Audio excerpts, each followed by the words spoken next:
Capítulo 2.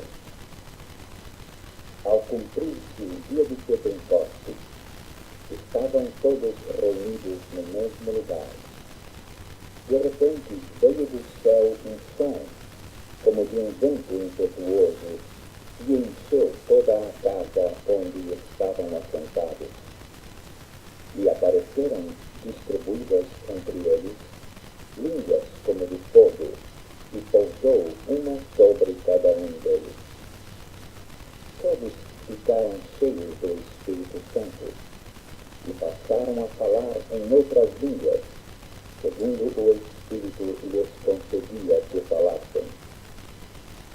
Ora, estavam habitando em Jerusalém judeus, homens piedosos, de todas as nações debaixo do céu.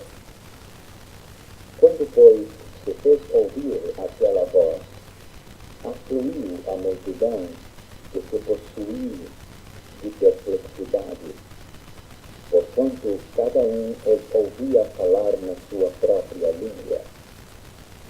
Estavam, pois, atônitos e se admiravam, dizendo: Vede, não são porventura galileus todos esses que aí estão falando?